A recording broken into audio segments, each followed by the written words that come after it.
अस्सलाम वालेकुम बच्चों, आप सब बच्चों को मेरी आवाज़ आ रही है? स्क्रीन सब बच्चों को नज़र आ रही है?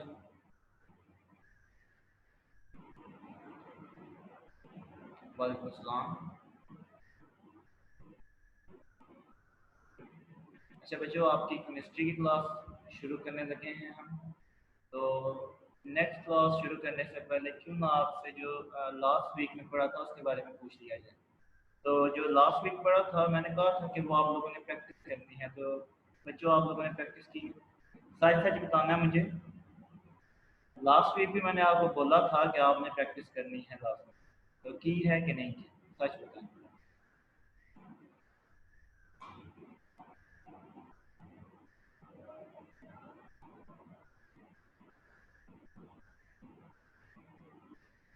अच्छा, सिर्फ एक बच्चे ने प्रैक्टिस की है?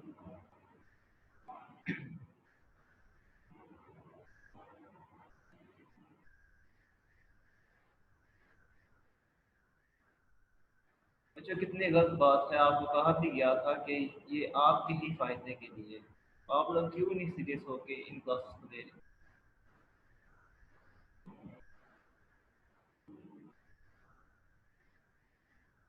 चलिए आज का लेक्चर शुरू करते हैं फिर। अब मैं आपको कुछ कह तो सकता नहीं इस जगह पे, तो लेक्चर स्टार्ट करते हैं आज का। तो लास्ट टाइम जो हमने पढ़ा था वो पढ़ा, क्या पढ़ा था बच्चे? पूरा वीक लाइट ऑफ था। लास्ट टाइम हमने पढ़ा था काइनेटिक इंटरप्रिटेशन ऑफ, क्या था? टेम्परेचर। आज जो आपका टॉपिक है वो है जी लिक्विफिकेशन ऑफ गैसेस या लिक्विफेक्शन ऑफ गैसेस। टॉपिक का मतलब ही ये मान रहा है कि गैसेस को लिक्विफाई करना, गैसेस को लिक्विड के अंदर कन्वर्ट करना। अब आप लोगों ने बस कॉमन सेंस लगानी है और मुझे बताना है कि गैसेस को हम लिक्विड में कैसे कन्वर्ट कर सकते हैं। वालेकुम अस्सलाम। अब आप लोग बताएं मुझे कि जब गैसेस हैं, गैसेस को हमने लिक्विड में कन्वर्ट करना है तो हमें क्या करना पड़ेगा?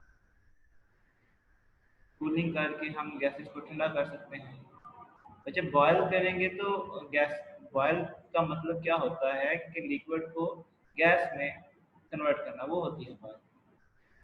मैं कह रहा हूँ कि गैसेस को लिक्विड में कन्वर्ट करना है, इसका उल्ट करना है तो हमें क्या करना पड़ेगा? गैसेस को ठंडा करना पड़ेगा। तो दो चीज़ें हैं जिनके ज़रिए हम क्या कर सकते हैं, गैस को लिक्विड के अंदर कन्वर्ट कर सकते हैं। पहली बात क्या है? आप या तो टेम्परेचर को कम कर दें, ठीक है। आप टेम्परेचर क्या करें, टेम्परेचर को लो कर दें, पहली कंडीशन ये है। दूसरी कंडीशन क्या है कि आप हाई प्रेशर अप्लाई करें। जब भी आपने गैसेस को लिक्विफाई करना है, गैसेस को लिक्विड के अंदर कन्वर्ट करना है, तो ये दो कंडीशन आपको लेनी पड़ेगी। पहली कंडीशन क्या है कि टेम्परेचर को कम करना। जब आप टेम्परेचर कम करेंगे, ठीक है, तब आपकी जो गैस है वो लिक्विड में कन्वर्ट हो जाएगी। यहाँ आप क्या करें, साथ में आप प्रेशर को हाई कर दें। ये दो कंडीशन हैं जिन पे क्या होता है, आपकी जो गैसेस हैं वो लिक्विड के अंदर कन्वर्ट हो जाती हैं। अच्छा, सपोज करें आपके पास गैस है जो कि हाई टेम्परेचर और क्या है, लो प्रेशर पे है। आपको पता है जब आपने हाई टेम्परेचर लगाया हुआ है, लो प्रेशर है, तो क्या होंगे, गैसेस के मालिक्यूल दूर दूर होंगे, ऐसी बात है। अब आपने क्या किया, आपने टेम्परेचर को कम कर दिया, प्रेशर को हाई कर दिया। टेम्परेचर भी कम कर दिया और प्रेशर को भी ज़्यादा कर दिया, तो क्या होगा, यही जो मॉलिक्यूल्स हैं ये नज़दीक हो जाएंगे, एक दूसरे के नज़दीक हो जाएंगे और किस में कन्वर्ट हो जाएंगे, लिक्विड के अंदर कन्वर्ट हो जाएंगे। बात ये समझ आई है कि जब आप गैस का टेम्परेचर कम करते हैं और प्रेशर बढ़ाते हैं तो आपकी गैस लिक्विड के अंदर कन्वर्ट हो जाएगी। क्लियर होगी इतनी बात कि हम गैसेस को लिक्विफाई कैसे करते हैं। अच्छा, लिक्विफेक्शन समझने से पहले आपको दो टर्म्स हैं, critical temperature and critical pressure, इनको समझना होगा। क्रिटिकल टेम्परेचर को पहले समझते हैं। कहता जी, क्रिटिकल टेम्परेचर वो वाला टेम्परेचर है, हाईएस्ट टेम्परेचर है। हाईएस्ट टेम्परेचर मतलब कि वो मैक्सिमम टेम्परेचर है जिस पे कोई भी लिक्विड लिक्विड रह सकता है। अब आपका जैसे वाटर है, वाटर का जो हाईएस्ट टेम्परेचर है जिस पे वाटर आपको लिक्विड के अंदर ही मिले, वो कहलाएगा वाटर का क्रिटिकल टेम्परेचर। अगर क्रिटिकल टेम्परेचर से टेम्परेचर बढ़ गया तो आपका जो लिक्विड है वो गैस फेज के अंदर कन्वर्ट हो जाएगा। या आप क्रिटिकल टेम्परेचर की ये डेफिनेशन भी कर सकते हैं, वो मिनिमम टेम्परेचर या लोवेस्ट टेम्परेचर जिस पे गैस गैस फेज में एग्जिस्ट करती है, अगर उस लोएस्ट टेम्परेचर से हमने और टेम्परेचर कम किया तो आपकी जो गैस है वो लिक्विड के अंदर कन्वर्ट हो जाएगी। क्रिटिकल टेम्परेचर की डेफिनेशन की समझ आई है कि नहीं आई?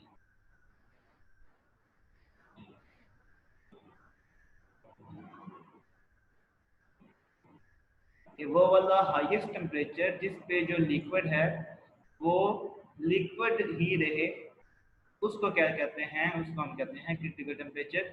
अगर हमने इस टेम्परेचर से फर्दर टेम्परेचर को बढ़ाया तो आपका लिक्विड क्या हो जाएगा? वो गैस फेज के अंदर चला जाएगा। इसके साथ ही आपका क्या है? क्रिटिकल प्रेशर भी है। क्रिटिकल प्रेशर भी यही इसी से मिलता जुलता है कि वो वाला प्रेशर जिस पे आप जो लिक्विफेक्शन के लिए गैसेस को लिक्विड में कन्वर्ट करने के लिए जो प्रेशर जरूरी है उसको हम क्या कहते हैं? उसको हम क्रिटिकल प्रेशर कहते हैं। ठीक है। और लास्ट पे हम क्रिटिकल वॉल्यूम की डेफिनेशन पढ़ लेते हैं। कहता है जी, जब भी कोई गैस अगर हमने उसको क्रिटिकल टेम्परेचर दिया हो, उस पर क्रिटिकल प्रेशर अप्लाई किया हो, इन दोनों कंडीशंस पे उस गैस का जो वॉल्यूम होगा उसको हम क्या कहते हैं? उस वॉल्यूम को हम क्रिटिकल वॉल्यूम कहते हैं। तो ये तीन डेफिनेशन हमने पढ़ी हैं। क्या क्या था? क्रिटिकल टेम्परेचर था, क्रिटिकल प्रेशर था और क्रिटिकल वॉल्यूम था। क्लियर है बच्चे? अच्छा, अब एक बात आपकी बुक में लिखी हुई है, कहते हैं जी कि जो क्रिटिकल टेम्परेचर है, मैं बता देता हूँ बच्चे। क्रिटिकल प्रेशर वो वाला प्रेशर है, मैंने अभी आपको पीछे दो कंडीशन बताई थी। किसी भी गैस को जब आपने लिक्विड में कन्वर्ट करना है तो आपको प्रेशर लगाना पड़ता है, टेम्परेचर कम करना पड़ता है।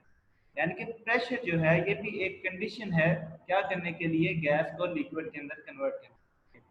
तो वो वाला प्रेशर जो किसी भी लिक्विड को गैस के अंदर कन्वर्ट करने के लिए चाहिए होता है, उस प्रेशर को हम कहते हैं क्रिटिकल प्रेशर।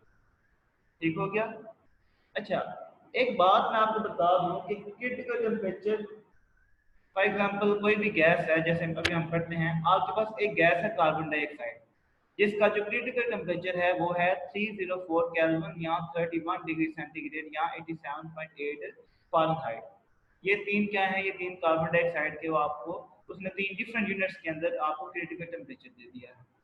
आपकी बुक में एक बात लिखी हुई है, कहता है कि क्रिटिकल टेम्परेचर से अगर हम कार्बन डाइऑक्साइड को फर्दर कूल नहीं करेंगे, मतलब अगर हम टेम्परेचर 31 ही रखते हैं या 32 रखते हैं, ठीक है, हम प्रेशर जितना मर्जी बढ़ा लें, पीछे हमने कंडीशन देखी है ना कि प्रेशर बढ़ाने से भी आपकी जो गैस है वो लिक्विड में कन्वर्ट हो जाती है।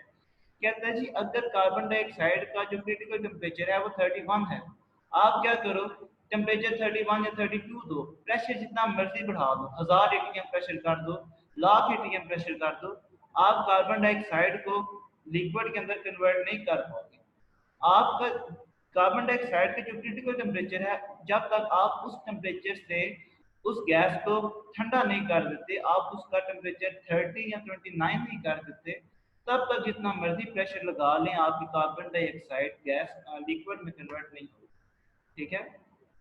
ये इधर लिखा हुआ है कि आप जितना मर्जी कोई भी अमाउंट लगा लें प्रेशर की, जब तक आप 31 से इसका टेम्परेचर कम नहीं करेंगे, आपकी जो कार्बन डाइऑक्साइड है वो लिक्विड के अंदर कन्वर्ट नहीं होगी। समझ लगे क्रिटिकल टेम्परेचर की क्या वैल्यू है? हर गैस का अपना अलग क्रिटिकल टेम्परेचर है। ठीक है? जैसे मैंने भी खाली कार्बन डाइऑक्साइड की आपकी एग्जांपल दी है, कार्बन डाइऑक्साइड का क्रिटिकल टेम्परेचर 31 है। आप 31 से अगर फर्दर इसको कूल नहीं करेंगे, प्रेशर जितना मर्जी लगा ले, कार्बन डाइऑक्साइड आपके लिक्विड के अंदर कन्वर्ट नहीं होगी। क्लियर होगी बात? लास्ट पे जो अभी बात आई है वो ये है जी कि जब आप क्रिटिकल टेम्परेचर से कम कर देते हैं टेम्परेचर, तो आपकी कोई भी गैस क्या हो सकती है? प्रेशर अप्लाई करने के बाद कोई भी गैस लिक्विड में कन्वर्ट की जा सकती है।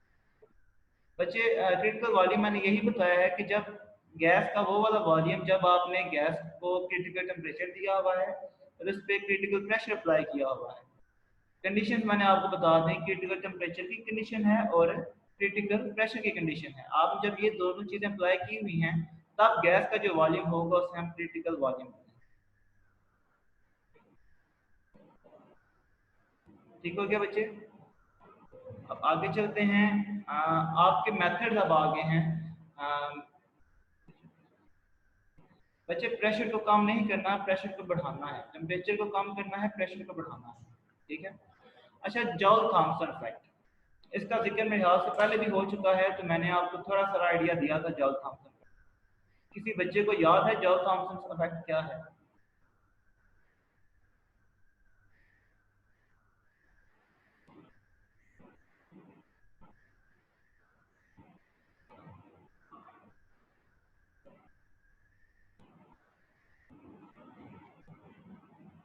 जॉल थॉमसन इफेक्ट की वैसे डेफिनेशन आपके सामने आ गई है कि जब भी आप किसी भी हाईली कंप्रेस्ड गैस को सडन उसको अलो करते हैं कि वो क्या करे, कंप्रेस गैस है, हाई प्रेशर पे गैस है, वो लो प्रेशर की तरफ जाए, तो क्या होगा, वो कूलिंग कॉज करेगा। ये हमने पहले पढ़ा है कि अगर आप कोई भी कंप्रेस्ड गैस है उसको आप एस्केप करने की परमिशन देते हो, एस्केप करने का मतलब क्या है, उसको निकलने की परमिशन देते हो, उसे अलो करते हो वहां से एस्केप करना, तो क्या होता है, वो कूलिंग कॉज करता है, टेम्परेचर उसके अराउंड जो होता है वो क्या करता है, फॉल कर जाता है। ये चीज़ हमने पहले पढ़ी थी, लेकिन इसके पीछे प्रिंसिपल क्या है ये हमें शायद नहीं था पढ़ा है, शायद मैंने पढ़ाया था, लेकिन दोबारा पढ़ लेते हैं क्योंकि अभी आपका ये टॉपिक आ गया। आपके पास एक कह लें कि ट्यूब है, ठीक है, दरम्यान में क्या है, प्लग लगा हुआ है, पोरस प्लग लगा हुआ है। आपने इस तरफ क्या किया, हाईली कंप्रेस्ड गैस ले ली, एक साइड पे क्या किया, हाईली कंप्रेस्ड गैस को ले ली। बच्चे मैं आपको ये टॉपिक से जाता हूँ, फिर आर भी डेफिनेशन दोबारा रिपीट करता हूँ। आपने क्या किया, एक साइड पे हाईली कंप्रेस्ड गैस ले ली, दूसरी साइड पे क्या है, दूसरी तरफ लो प्रेशर है, एक तरफ हाई प्रेशर है, काफी ज्यादा प्रेशर है, जो पोरस प्लग है उसकी दूसरी साइड पे क्या है, लो प्रेशर।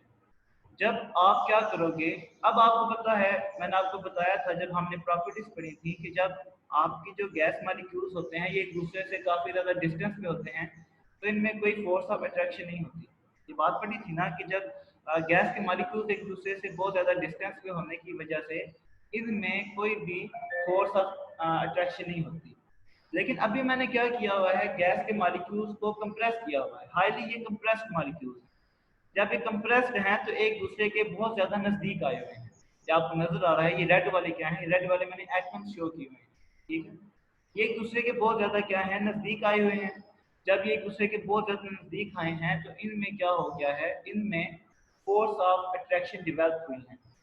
अब हम ये कह सकते हैं कि एक मॉलिक्यूल की दूसरे मॉलिक्यूल के साथ क्या है, फोर्सेस ऑफ अट्रैक्शन डेवलप हुई हुई हैं, इनमें फोर्सेस ऑफ अट्रैक्शन पाई जाती हैं अभी, ठीक है, क्योंकि एक दूसरे के बहुत ज्यादा नजदीक है। ना क्लियर है सब बच्चों को?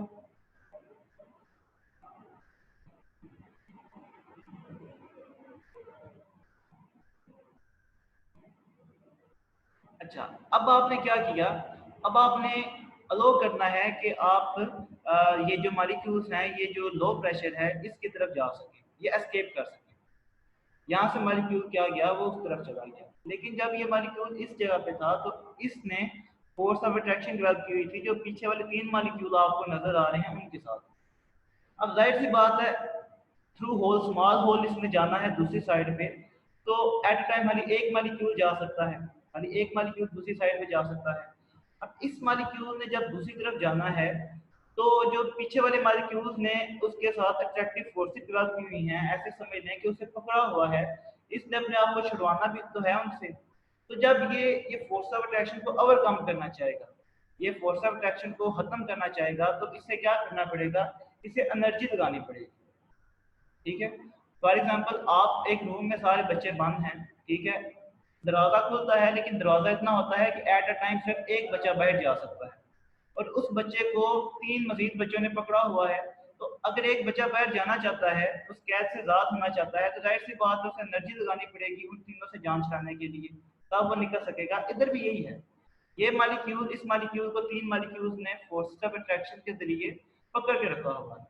ये क्या करना चाहता है, ये वहां से आजाद होना चाहता है, निकलना चाहता है, एस्केप करना चाहता है, तो ये क्या करेगा, ये एनर्जी यूज करेगा, ठीक है। ये एनर्जी यूज करके क्या करेगा, दूसरी साइड पे एस्केप कर जाएगा। अब आपको पता है, हमने ये बात पढ़ी हुई है कि जो होते हैं आपके मॉलिक्यूल्स होते हैं गैस में, इनमें काइनेटिक एनर्जी होती है, तो ये अपनी काइनेटिक एनर्जी को यूज करेगा, ठीक है।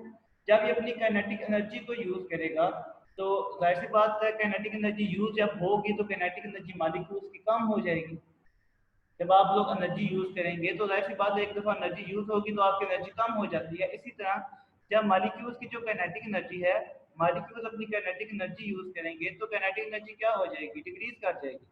ठीक है, अभी हमने जो केएमटी का 8वां पोस्टुलेट था जो हमें ये कह रहा था kinetic energy directly proportional to temperature है, कि काइनेटिक अगर आप टेम्परेचर बढ़ता है काइनेटिक एनर्जी बढ़ती है। इसी तरह इस जगह पे काइनेटिक एनर्जी कम होगी, तो काइनेटिक एनर्जी के कम होने से टेम्परेचर भी तो कम होगा। तो इसलिए जब भी आप एक हाईली कंप्रेस गैस को सडन अलो करते हैं कि गैस एस्केप कर जाए स्मॉल होल से, तो कूलिंग कॉज होती है। क्यों कॉज होती है कि जो मॉलिक्यूल्स हैं वो काइनेटिक एनर्जी यूज कर लेते हैं। जब वो काइनेटिक एनर्जी यूज करते हैं तो काइनेटिक एनर्जी कम हो जाती है। जब काइनेटिक एनर्जी कम होती है तो टेम्परेचर भी क्या करता है, डिक्रीज कर जाता है। तो इस तरह इस इफेक्ट को क्या कहते हैं, इस इफेक्ट को जॉल थॉमसन इफेक्ट कहते हैं। अब आपको डेफिनेशन की भी समझ लगी है कि जब एक हाईली कंप्रेस गैस है उसको हम सडन अलो करते हैं कि वो एस्केप कर जाए स्मॉल होल से, तो क्या होता है, कूलिंग कॉज होती है, जो टेम्परेचर होता है वो फॉल कर जाता है। आप समझ लगी है जॉल थॉमसन इफेक्ट क्या होता है।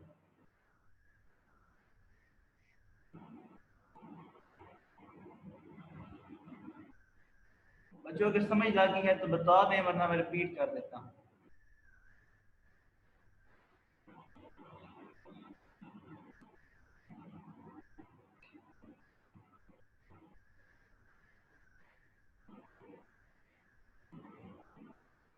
चलो फिर आगे चलते हैं। नेक्स्ट, अच्छा जॉल थॉमसन इफेक्ट की वही डिटेल मैंने लिखी हुई है आगे, इसको मैंने समझा दिया है तो इसे अभी छोड़ देते हैं, आगे चलते हैं। नेक्स्ट मेथड, एक आपने जॉल थॉमसन इफेक्ट पढ़ा, एक है जी लिंडेज मेथड। अब लिंडेज मेथड क्या है, ये पहले एपरेटस को समझ लेते हैं, बाद में क्या करते हैं इसके मैकेनिज्म या प्रिंसिपल की बात करते हैं। एपरेटस में आपको नजर आ रहा है कि एक कंप्रेसर है, ठीक है, अंदर आपको ट्यूब नजर आ रही है, इस ट्यूब में गैस होगी, जिस गैस को हम ठंडा करना चाहते हैं, लिक्विफाई करना चाहते हैं, लिक्विड के अंदर कन्वर्ट करना चाहते हैं। और ये गैस क्या है, हाई टेम्परेचर पे है, टेम्परेचर गिवन है 200 atm। ऊपर रेफ्रिजरेटिंग लिक्विड है, इसका काम क्या है, इसका काम ये है कि जो पीछे से गैस आ रही है वो जब कंप्रेस होती है हाईली और मेरे बाप बच्चे जब ये लेक्चर की वीडियो अपलोड हो जाएगी आप तब देख लीजिएगा, ठीक है। अभी मैं टॉपिक को क्लियर करने की कोशिश करता हूँ, खत्म करने की कोशिश करता हूँ, अगर टाइम बच गया तो लास्ट में मैं रिपीट कर दूँगा। आपने क्या किया, आपने गैस को मतलब गैस जब हाईली कंप्रेस होती है तो उसमें कुछ कंप्रेशन की हीट भी आ जाती है। तो ये जो रेफ्रिजरेटिंग लिक्विड है इसका काम क्या है, जो हीट कंप्रेशन की हीट है उसको ये खत्म करता है, ये कूल करता है उसको। आगे से आपकी गैस क्या करेगी, वो आगे आएगी, आगे आपकी वो स्मॉल नोजल के जरिए उधर से निकल जाएगी। इस जगह पे क्या है, इस जगह पे जो आपको बीकर पाइप वाला एक्सपेंशन चैम्बर नजर आ रहा है, इधर टेम्परेचर सॉरी इधर प्रेशर बहुत ज्यादा क्या है, कम है। ट्यूब के अंदर प्रेशर 200 atm है, इस एक्सपेंशन चैम्बर के अंदर क्या है, प्रेशर कितना है, सिर्फ 1 atm का, ठीक है। तो ये था सारा ऑपरेटर था। अब मैकेनिज्म समझते हैं कि इसका मैकेनिज्म कैसे होता है। आपको रेड वाले वो सर्कल नजर आ रहे हैं डायग्राम के अंदर, इसको समझ लें कि ये फ्रेश एयर के मॉलिक्यूल हैं। इस एयर में आप सांस लेते हैं और एयर भी तो गैस है, तो ये गैस के ये एयर गैस के क्या है, मॉलिक्यूल। तो क्या होता है, पहले स्टेप के अंदर ये गैस मॉलिक्यूल्स आप किधर लेके जाते हो, कंप्रेसर के अंदर लेके जाते हो, ठीक है। कंप्रेसर इस गैस के मॉलिक्यूल का जो प्रेशर है वो हाई कर देता है, 200 atm का क्या करता है, इसका प्रेशर कर देता है, इसको हाईली कंप्रेस कर देता है गैस। एयर, अभी हमने एयर ली हुई है तो एयर की एग्जांपल करते हैं, एयर को हाईली कंप्रेस कर देता है, ठीक है। इसका अब एयर का प्रेशर कितना है, 2 atm।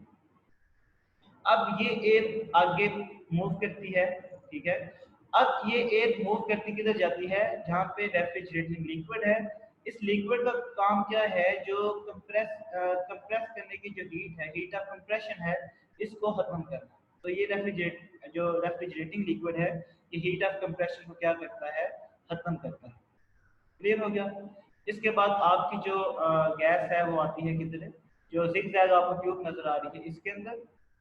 अच्छा, इसके बाद आपकी जो गैस है ये आ जाती है फाइनल आपका क्या है, इधर नोजल लगी हुई है, स्मॉल नोजल, और ये नोजल जो है वो एट अ टाइम सिर्फ एक मॉलिक्यूल को एस्केप करने की क्या करता है, परमिशन करता है। अब इस जगह पे क्या लगेगा, इस जगह पे लगेगा Joule Thomson effect. Joule Thomson effect पीछे पड़ा डिटेल के साथ कि क्या है कि एक मॉलिक्यूल सिर्फ एट अ टाइम निकल सकता है, इस मॉलिक्यूल की पीछे वाले मॉलिक्यूल्स के साथ क्या है, फोर्स ऑफ अट्रैक्शन डेवलप हुई हुई है।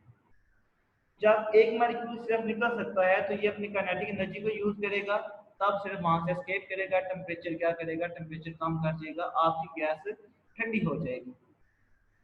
अगर तो गैस ने क्रिटिकल टेम्परेचर अटेन कर लिया है तो गैस लिक्विड के अंदर कन्वर्ट हो जाएगी, क्योंकि अभी देखें 200 से डायरेक्ट 180 में आ रहा है ना, तो इस जगह पे जॉल थॉमसन इफेक्ट ला के अगर तो गैस ठंडी होगी, इतनी ठंडी होगी कि उसने क्रिटिकल टेम्परेचर अटेन कर लिया, तो आपकी गैस लिक्विड के अंदर कन्वर्ट हो जाएगी।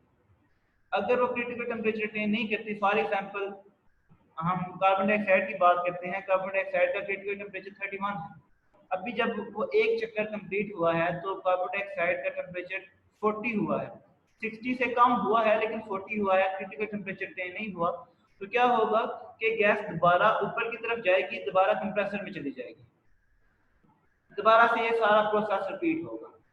ये प्रोसेस तब तक रिपीट होता जाएगा जब तक गैस क्या ना कर ले, गैस क्रिटिकल टेम्परेचर को अटेन ना कर ले, क्रिटिकल टेम्परेचर से इसका जो टेम्परेचर है वो कम ना हो।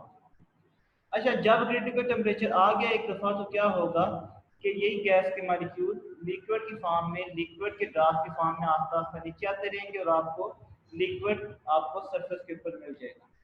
इस तरीके से आप एयर को क्या कर सकते हैं, एयर को लिक्विफाई कर सकते हैं, आप एयर को भी लिक्विड के अंदर कन्वर्ट कर सकते हैं। तो लिंडस मेथड की समझ आ गई। अगर क्वेश्चन आ जाए कि लिंडस मेथड जो है ये किस प्रिंसिपल के अकॉर्डिंग है, तो आप बता सकते हैं कि जॉल थॉमसन इफेक्ट का प्रिंसिपल लिंडस मेथड में भी यूज होता है।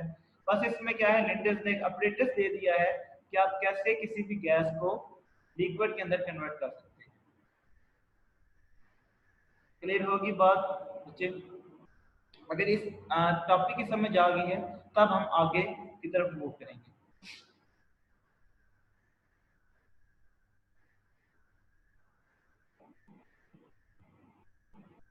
मुझे मैंने लास्ट टाइम भी लेक्चर में बताया था कि लॉन्ग शॉर्ट का कंसेप्ट छोड़ दें, कोई भी चीज़ लॉन्ग में भी आ सकती है, शॉर्ट में। अब बताएं, जॉल थॉमसन इफेक्ट और लिंडस मेथड जो है ये दो चीज़ें हैं, लेकिन इसमें भी जॉल थॉमसन इफेक्ट ही यूज हो रहा है, ये उसी प्रिंसिपल के अकॉर्डिंग आपको गैस लिक्विफाई करके देती है। तो दोनों आपको समझ आ गए हैं।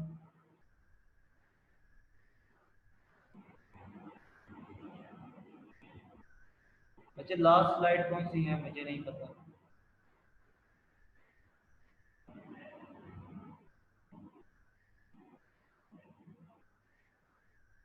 अच्छा, ये पूरा मेथड मैं रिपीट कर देता हूँ आपके सामने।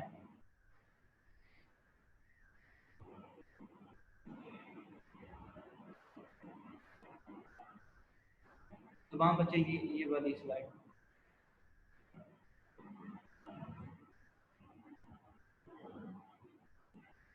अच्छा, अब लिंडस मेथड देख लेते हैं एक दफा दोबारा से। मैंने बोला है कि आपने क्या करना है, आपने फ्रेश एयर को इस ऑपरेटर्स के अंदर आप डालेंगे जब, तो पहले नंबर पे क्या है, कंप्रेसर है। कंप्रेसर के अंदर आपकी गैस जाएगी तो ये गैस हाईली कंप्रेस हो जाएगी, प्रेशर इसका कितना हो जाएगा, 200 एटीएम इसका प्रेशर हो जाएगा।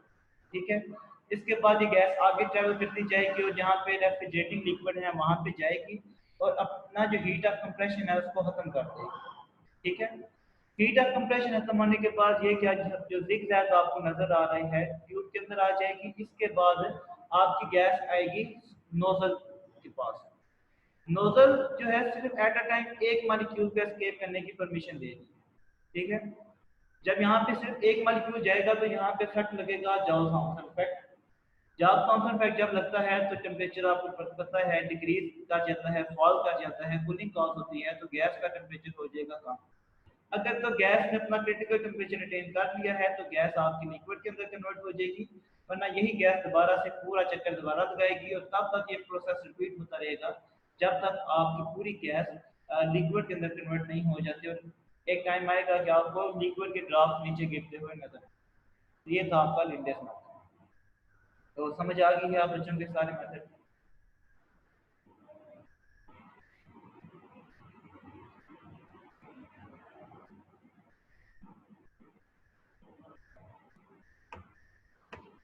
चलिए आगे चलते हैं। आगे आपका एक छोटा सा टॉपिक है non ideal behaviour of gas. Non ideal behaviour of gases का टॉपिक पहले देख लेते हैं। अच्छा, आप इस टॉपिक में जो दो तीन बातें डिफाइन की गई हैं वो पहले देख लेते हैं। पहली एक टर्म है कंप्रेसिबिलिटी फैक्टर। अब क्या होता है कंप्रेसिबिलिटी फैक्टर, फर्स्ट टाइम क्योंकि पढ़ रहे हैं ये, इसको हम Z से डिनोट करते हैं, ठीक है। और इसका जो फार्मूला होता है वो होता है PV डिवाइडेड बाय NRT। ये जो चीज़ है PV डिवाइडेड बाय NRT, इसको हम बोलते हैं कंप्रेसिबिलिटी फैक्टर। कहते हैं जी कोई भी गैस अगर आपके पास n जो नंबर ऑफ मोल है 1 के इक्वल हो तो यही कंप्रेसिबिलिटी फैक्टर किसके इक्वल हो जाएगा, Z is equal to PV divided by R। आपकी बुक में एक बात लिखी हुई है कि अगर आपका कंप्रेसिबिलिटी फैक्टर जो Z है, जो PV डिवाइडेड बाय RT है, अगर इसकी वैल्यू 1 हो तो वो वाली गैसेस आपकी आइडियल होती हैं। अगर हम उस गैस का pressure, volume, general gas R की जो वैल्यू है, टेम्परेचर की वैल्यू पुट करें, अगर आंसर 1 आए तो वो गैस आपकी आइडियल है। अगर आपका आंसर 1 से कम आए या 1 से ज़्यादा आए तो आपकी गैस क्या हो जाती है, आपकी गैस नॉन आइडियल हो जाती है। मैं दोबारा से रिपीट कर देता हूँ, कंप्रेसिबिलिटी फैक्टर दैट से डिनोट करते हैं इक्वल किसके है, PV डिवाइडेड बाय NRT। अगर नंबर ऑफ मोल आपने किसी गैस के 1 दिए हुए हैं तो यही क्या बन जाएगा, PV डिवाइडेड बाय RT। कहता है अगर PV डिवाइडेड बाय RT का आंसर 1 आए तो वो आपकी आइडियल गैस है, अगर 1 से कम आए या ज़्यादा आए तो आपकी गैस क्या हो जाती है, नॉन आइडियल हो जाती है। तो आगे चलते हैं, टॉपिक को कंटिन्यू करते हैं। आपकी बुक में ग्राफ बना हुआ है, ठीक है। उस ग्राफ को समझते हैं कि वो ग्राफ आपको क्या बता रहा है।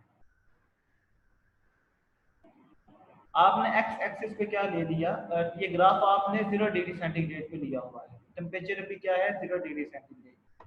आपने जो वाई एक्सिस है इस पे क्या ले लिया, कंप्रेसिबिलिटी फैक्टर ले लिया PV डिवाइडेड बाय RT, और एक्स एक्सिस पे क्या ले लिया, प्रेशर ले लिया। समझ आ गई बात की। वाई एक्सिस पे आपने कंप्रेसिबिलिटी फैक्टर ले लिया और एक्स एक्सिस पे आपने क्या किया, प्रेशर ले लिया। अगर तो आपको नजर आ रहा है कि जो Z की वैल्यू मैंने जो वाई एक्सिस पे रखी हुई है वो 0, 1 और 2 की रखी हुई है। अगर आपकी गैस का जो आंसर है वो 1 नहीं आए तो इसका मतलब आपकी गैस आइडियल है। जब 1 से ऊपर नीचे हो गया तो गैस क्या है, नॉन आइडियल। अभी हम 4 गैसेस को स्टडी करेंगे। पहले आपकी बुक में हीलियम गैस को स्टडी किया गया है, उसका जो ग्राफ आता है वो ऐसे है। हीलियम गैस का आप देख सकते हैं कि जब प्रेशर 0 है, बिल्कुल एच पे, बिल्कुल कॉर्नर पे आपको नजर आ रहा है कि प्रेशर कितना है, प्रेशर 0 है। इस वक्त हीलियम गैस का जो आंसर है 1 है, यानी कि हीलियम गैस क्या कर रही है, वो आइडियली बिहेव कर रही है। लेकिन जैसे जैसे हम आगे की तरफ मूव कर रहे हैं, आप लोग इस ग्राफ पे अगर फोकस करें, जैसे जैसे हम आगे की तरफ मूव कर रहे हैं, आपकी जो हीलियम गैस है वो आइडियल से, जो आइडियल की स्टेट लाइन है, जो ब्लू लाइन आपको नजर आती है, उससे ऊपर की तरफ उठती जा रही है। थोड़ा सा प्रेशर बढ़ा वो आइडियल ही रही, लेकिन ज्यादा प्रेशर बढ़ाने से वो नॉन आइडियलिटी की तरफ जाना शुरू हो गई है हीलियम गैस, ठीक है।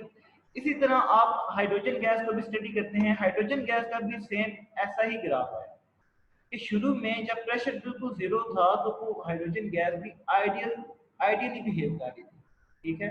लेकिन जैसे जैसे आपने प्रेशर बढ़ाया, आप देख सकते हैं ग्राफ के अंदर वो उतना ही ज्यादा आइडियलिटी से दूर होती जा रही है, ऊपर उठती जा रही है, नॉन आइडियल होती जा रही है, ठीक है। इसी तरह आपने नाइट्रोजन का भी स्टडी किया तो नाइट्रोजन भी जब प्रेशर बिल्कुल 0 था तब नाइट्रोजन भी आइडियल थी, लेकिन जब प्रेशर थोड़ा बढ़ाया तो नाइट्रोजन नीचे की तरफ नॉन आइडियल थी और फिर ऊपर की तरफ नॉन आइडियल चलेगी, लेकिन नॉन आइडियल ही रही है।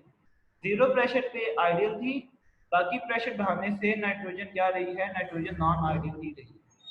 इसी तरह कार्बन डाइऑक्साइड को भी जब हमने देखा तो कार्बन डाइऑक्साइड भी शुरू में आइडियल थी, लेकिन प्रेशर बढ़ाने से कार्बन डाइऑक्साइड गैस भी क्या होगी, नॉन आइडियल होगी। तो ये ग्राफ हमें क्या बता रहा है, किसी बच्चे को आइडिया हुआ कि इस ग्राफ से हमने क्या क्या कंक्लूड किया।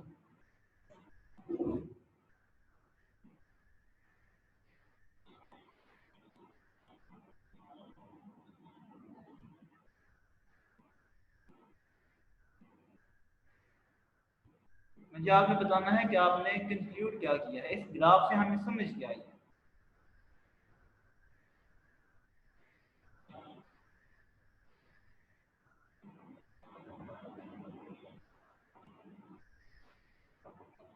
ये ग्राफ हमें बताता है कि आपकी जो गैसेस होती हैं वो लो प्रेशर पे आइडियल होती हैं, लेकिन जैसे जैसे हम प्रेशर को इंक्रीज करते हैं, प्रेशर को बढ़ाते हैं, आपकी गैसेस क्या हो जाती हैं, आपकी गैसेस नॉन आइडियल हो जाती हैं। तो ये ग्राफ आपको बस इतना बता रहा है कि लो प्रेशर पे आपकी गैसेस आइडियल हैं, हाई प्रेशर जैसे जैसे प्रेशर को बढ़ाते हैं, हाई प्रेशर करते हैं, आपकी गैसेस नॉन आइडियल हो जाती हैं। ठीक है, लो प्रेशर पे आपकी गैसेस आइडियल, हाई प्रेशर पे आपकी गैसेस नॉन आइडियल।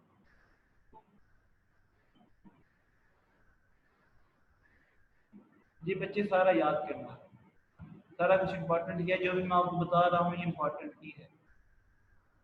मैंने आपको शुरू में बता दिया था आपका काम है कंसेप्ट को क्लियर करना। गुड बच्चे, ये लो प्रेशर पे आपकी गैसेस आइडियल, हाई प्रेशर पे आपकी गैसेस नॉन आइडियल। अच्छा, अब आपकी बुक पे नेक्स्ट पेज पे एक और ग्राफ बना हुआ है, उसे भी देख लेते हैं। ग्राफ सेम यही है, बस क्या हुआ है कि पहले ये जो ग्राफ है ये हमने पहले जो ये वैल्यूज ली थी प्रेशर की, वॉल्यूम की, आर की, टेम्परेचर की, ये हमने 0 डिग्री सेंटीग्रेड पे वैल्यूज ली हैं। अभी हमने क्या किया, टेम्परेचर को बढ़ा दिया, 100 डिग्री सेंटीग्रेड कर दिया। जो नया ग्राफ आपका बना है इस पे सारा ग्राफ वही है, वाई एक्सिस पे कंप्रेसिबिलिटी फैक्टर है, एक्स एक्सिस पे प्रेशर की वैल्यू है, टेम्परेचर आपने जस्ट क्या किया, बढ़ा दिया। अभी जब आप ग्राफ को स्टडी करते हो तो आप देखते हो अभी भी ऐसा ही है कि जब आप प्रेशर जीरो था तो आपकी गैस आइडियल थी, लेकिन प्रेशर को जैसे जैसे आपने बढ़ाया तो आपकी गैसेस क्या हो रही, नॉन आइडियल हो रही। अभी भी क्या है, ग्राफ वैसा ही आया है। ठीक है, लो प्रेशर पे आपकी गैसेस आइडियल हैं, लेकिन हाई प्रेशर पे क्या है, गैसेस आपकी नॉन आइडियल हो रही है। लेकिन दोनों ग्राफ में आपको एक डिफरेंस नजर आएगा। अभी आप देख सकते हैं वाक़ई फर्क आपको नजर आ रहा है कि अभी बेशक हाई प्रेशर पे गैसेस नॉन आइडियल है, लेकिन जो डेविएशन थी, जो बहुत ज्यादा गैप था आइडियलिटी से, वो कम हुआ है, काफी हद तक क्या हो गया है, वो कम हो गया है। ठीक है, तो इसका मतलब क्या है कि जब आप टेम्परेचर बढ़ाते हो, टेम्परेचर बढ़ाने से भी आपकी गैसेस क्या होती हैं, आइडियल होती हैं। समझ लगी बात की कि टेम्परेचर बढ़ाने से भी जो डेविएशन आई है आइडियलिटी से, जो डेविएट की थी गैसेस, वो भी क्या हो गई हैं, वो भी कम हो गई हैं। तो अब दो बातें आपके पास आ गई हैं। वो दो बातें क्या क्या हैं कि जो गैसेस हैं वो लो प्रेशर और हाई टेम्परेचर पे आइडियल होती हैं। अगर आप प्रेशर को कम रखते हो, टेम्परेचर को ज़्यादा रखते हो, तो आपकी जो गैसेस हैं वो आइडियल होती हैं। लेकिन जब आप प्रेशर को बढ़ा देते हो, हाई प्रेशर देते हो और टेम्परेचर को कम करते हो, तो आपकी गैसेस क्या हो जाती हैं, आपकी गैसेस नॉन आइडियल हो जाती हैं। ठीक है, दोनों बातों की समझ आ गई। ये ग्राफ ने हमें क्या बताया कि जो गैसेस हैं वो लो प्रेशर और हाई टेम्परेचर पे आइडियल होती हैं, आइडियली एक्ट करती हैं, लेकिन जब हमने प्रेशर को हाई कर दिया, टेम्परेचर को लो कर दिया, आपकी गैसेस क्या हो जाती हैं, आपकी गैसेस नॉन आइडियल हो जाती हैं। अच्छा, अब वजह क्या है कि आपकी गैसेस हाई प्रेशर पर लो टेम्परेचर पे क्यों नॉन आइडियल हो जाती हैं, ये भी पूरा टॉपिक है। अभी टाइम क्योंकि आखिरी मिनट चल रहा है तो ये आज हम कवर नहीं कर सकते। तो अभी तक जितना पढ़ा है उसकी समझ आ गई है तो मुझे बता दें, अगर आप वो आगे कॉजेज पढ़ना चाहते हैं तो मैं वो भी पढ़ा सकता हूँ एक्स्ट्रा टाइम लेके।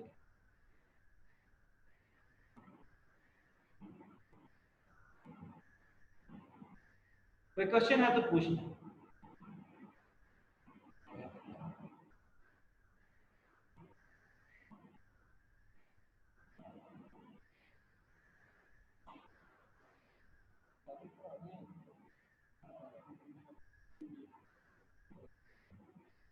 चलिए सही है बच्चे, क्लास खत्म करते हैं इधर ही, नेक्स्ट क्लास में बाकी टॉपिक को कवर करते हैं। खुदा हाफिज।